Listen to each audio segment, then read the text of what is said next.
Now, if you'd like one to try on your own, let's do this one. Find the fourth roots of negative 16i. Now this one's a new one for me too. As you can see, I just changed the problem.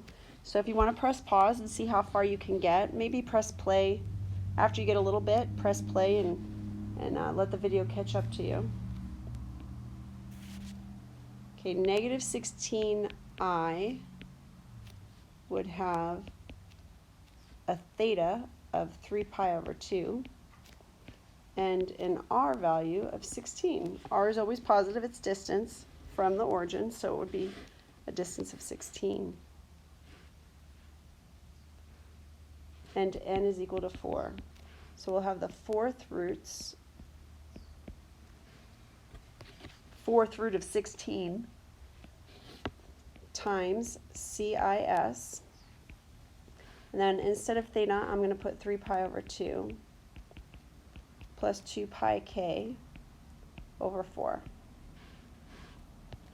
Here we go. K equals 0.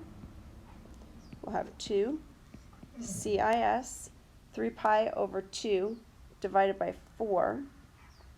Oof, that's 3 pi over 8. This one's going to be a tough one. 3 pi over 8.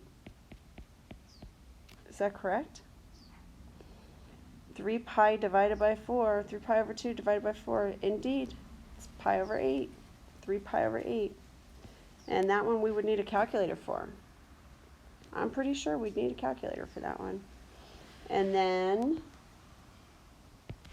k equals 1. We'd have 2, because the fourth root of 16 is 2, times CIS. And then we're going to have 3 pi over 2 plus 2 pi is 7 pi over 2 divided by 4. It's going to be 7 pi over 8. And then we'll have k equals 2. 2 and then CIS. And we'll have 3 pi over 2 plus, when k is 2, we're going to have 4 pi. So that's 8 pi over 2. So that's 11 pi over 8. And then k equals 3. 2 times CIS. And we are going to have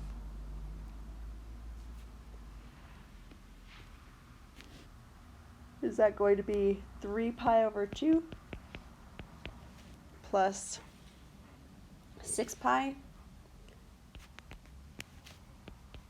So that will be 15 pi over 2. So that's going to be 15 pi over 8. Now I do not have my calculator with me, and I do not want to go into the half angle formulas. We could do these with half angle formulas very easy because that denominator is 8. But as long as you got 3 pi over 8, 7 pi over 8, 11 pi over 8, and 15 pi over 8, feel fairly confident that you can go through these problems and do them on your own. So this is going to conclude finding the n distinct nth roots of a complex number.